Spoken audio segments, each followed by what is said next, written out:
অবিরাম বৃষ্টিপাতের ফলে শিলচর হাফলং সৌরাষ্ট্র সড়কের যাতায়াত সম্পূর্ণভাবে থমকে গেছে। জাটিঙ্গা ও হারাঙ্গা যাওয়ার বিভিন্ন স্থানে ভূমিস্খলন দেখা দিয়েছে, যার ফলে সড়ক যোগাযোগ মারাত্মকভাবে ব্যাহত হয়েছে। পাহাড়ি জলের প্রবল তোড়ে পাহাড় থেকে মাটি ও পাথর রাস্তার উপর খসে পড়ার কারণে যান চলাচল একেবারে বন্ধ হয়ে গেছে।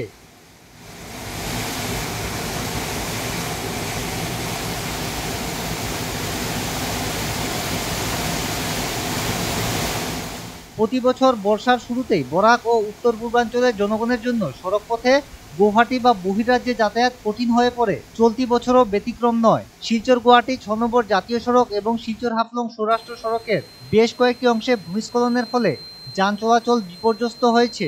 বিশেষ করে মেঘালয়ের অংশের ভূমিস্খলনের কারণে জাতীয় সড়কেও সতর্কতা জারি করা হয়েছে।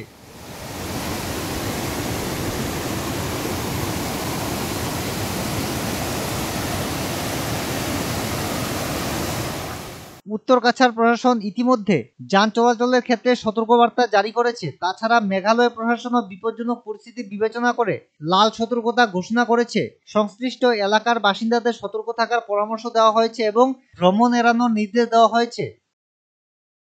এই অবস্থায় যাত্রীদের সতর্কতার সাথে চলাচল করা অত্যন্ত জরুরি। যদি কেউ এই অঞ্চলে ভ্রমণের পরিকল্পনা করে থাকেন, তাহলে সাম্প্রতিক আবহাওয়া ও সড়কের পরিস্থিতির আপডেট জানা গুরুত্বপূর্ণ।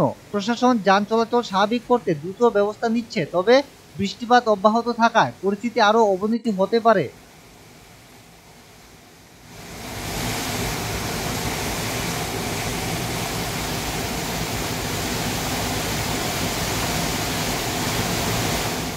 শিলচর হাফলং সৌরাষ্ট্র সড়কের ভূমিস্খলন এক বড় সমস্যা হয়ে দাঁড়িয়েছে, যা প্রতি বছর বর্ষার সময় যাত্রীদের দুর্ভোগের কারণ হয়ে ওঠে। সরকারের উচিত দীর্ঘস্থায়ী সমাধানের জন্য কার্যকর ব্যবস্থা গ্রহণ করা, যাতে এই অঞ্চলের মানুষের যাতায়াত নির্বিঘ্ন হয়।